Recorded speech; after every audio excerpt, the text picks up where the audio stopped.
ఎన్ని రోజులైంది నేను చూసి? ఏ లీలాకృష్ణ, ఎన్నాళ్ళైంది నిన్ను చూసి? అవునులే, నువ్వు దుబాయ్లో సెటిల్ అయిపోయాను విన్నాను. మళ్ళా ఇండియాకి ఎప్పుడు వచ్చావురా? వచ్చి చాలా కాలం అయిందిలే. ఆహా, మరి ఇప్పుడేం చేస్తాను? పిఎన్ పొదుపు సంస్థ అని ఒక సంస్థ స్థాపించానురా. పియన్నా? అవును, పంగనామాలని. అదేం పేర్రా? నీ దగ్గరకు వచ్చిన కస్టమర్లందరికీ పంగనామాలు ఆడతానని ముందుగా పేరెట్టవేటి? చచా, అలాంటిదేం లేదురా. ఇంతకీ ఏం బిజినెస్ అంకుల్ అది? మా పొదుపు సంస్థలో 1,00,000 రూపాయలు మీరు పెట్టుబడి పెట్టి ఇంకో ముగ్గురుతో పెట్టుబడి పెట్టిస్తే ఆ కట్టిన డబ్బుల్లో మీకు 50% కమిషన్ ఇస్తాం.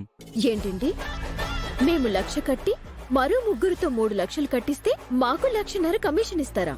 అవును.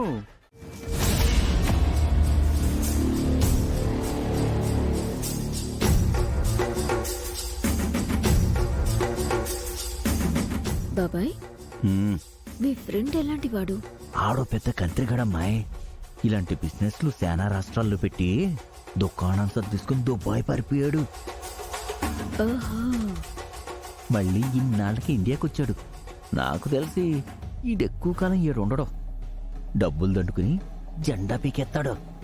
మనకు కావాల్సింది కూడా అదే బాబాయ్. ఏం మాట్లాడుతున్నావు? అవును బాబాయ్, ఇతను ఎలాగో పెద్ద ఫ్రాడ్ అని తెలిసింది కాబట్టి ఇతని కంపెనీలో ఆ బంటి కార్డుతో ఇన్వెస్ట్ చేస్తే దానివల్ల మనకేట్ లాభం? ఏముంది బాబాయ్, వాడు కట్టడం కాకుండా ఈ కాలనీలో అందరితో కట్టిస్తాడు. దాంతో నెలకు 6 నెలలకు జంట పీకిస్తాడు.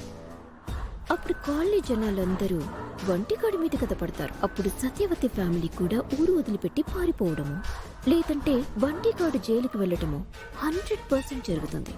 కరెక్టే. ఉండు, వీళ్ళిద్దరికి లింక్ ఎట్టేస్తాను. రే, అరే నేను మళ్ళీ చేస్తానురా. అదిగో ఆ ఎదురింట్లో కుర్రాడిని చూడు. చూశాను. ఆడు బయటికి రాగానే మేము ఏదో విధంగా రెచ్చగొట్టి నీ కంపెనీలో 1,00,000 రూపాయలు ఇన్వెస్ట్ చేసేలా చేస్తాం. నువ్వు వాడిని మాయమాటల్లో పెట్టి కాలనీ జనాలందరితో డబ్బులు కట్టించుకుని చేసుకోవాలి. మనిషిని చూపించావు కదా, ఇంక నేను అల్లుకుపోతా. ఆ, హాయ్ బాబు. హాయ్ అంకుల్, మీరు? నా పేరు గణేష్, పిఎన్ పొదుపు సంస్థకి మేనేజింగ్ డైరెక్టర్ని. అలాగా, చెప్పండి అంకుల్. ఏం లేదు బాబు, మా కంపెనీలో గనక 1,00,000 రూపాయలు ఇన్వెస్ట్ చేసి మరో ముగ్గురుతో ఇన్వెస్ట్ చేయిస్తే అందులో నుంచి 50% కమిషన్ నీకిస్తాం. 50% కమిషనా? అవును, నేను త్రిష కూడా చెరువు 1,00,000 కట్టాం. నువ్వు కూడా కట్టు, 1,00,000 రూపాయలు కమిషన్ వస్తుంది. ఇందులో ప్రాడేం లేదు కదా అంకుల్? ఏం మాట్లాడుతున్నావు బంటి? ఫ్రాడ్ అయితే మేమెందుకు కడతాం? ఇప్పటికే త్రిషకే నాకు 8 లక్షల దాకా కమిషన్ వచ్చింది తెలుసా? నిజమా అంకుల్? మీ అమ్మకి కాలనీ వాళ్ళందరూ తెలుసు కాబట్టి నువ్వు గనక ఈ స్కీమ్ లో చేరావంటే డబ్బే డబ్బు. నిజమే, కానీ ఇప్పుడు ఆయన కట్టడానికి 1,00,000 రూపాయలు నా దగ్గర లేవు అంకుల్. దాందేముందయ్యా, నేనిస్తాను. నీ కమిషన్ వచ్చాక నాకు ఇచ్చేయి. పరమేశ్ అన్నకి, పరమేశ్ అన్నకి, పరమేశ్ అన్నకి, త్రిశూలం గుర్తుకే, త్రిశూలం గుర్తుకే, త్రిశూలం గుర్తుకే, పరమేశ్ అన్నకి, పరమేశ్ అన్నకి, పరమేశ్ అన్నకి. ఆ పార్టీ బ్యాచ్ మొత్తం ప్రచారానికి వచ్చినట్టున్నారు. ఈ ప్లాన్ అయినా చక్కగా అమలు చేస్తావో లేదో. ఆ ప్రచారం గల్లీ దాటేలోపు ఏదో ఒకటి చేసేవి. చేసేయి, చెయ్యి.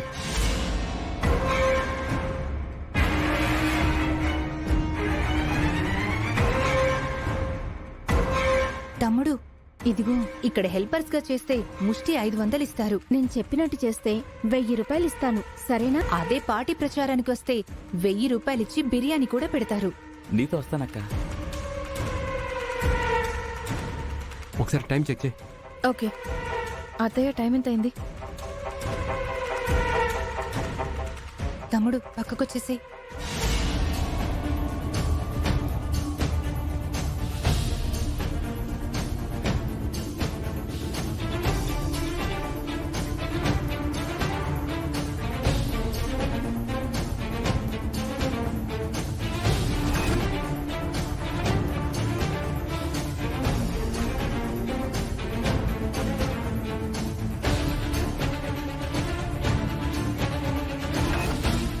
ఏంటి పని ఆపేశారు? అమ్మా, ఇక్కడ హెల్పర్స్ గా చేస్తే మనిషికి 500 ఇస్తానన్నారు, అవునా? అవును. ఆ డబ్బులు మాకు గిట్టుబాటు కావమ్మా. మనిషికి 2000 ఇస్తే ఉంటాం, లేదంటే బయటున్న పార్టీ ప్రచారానికి వెళ్ళిపోతాం.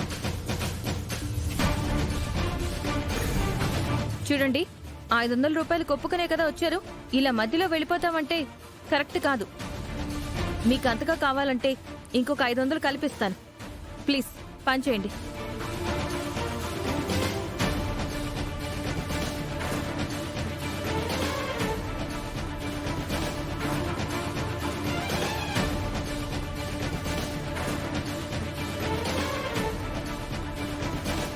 ఏంటండి ఆలోచిస్తున్నారు?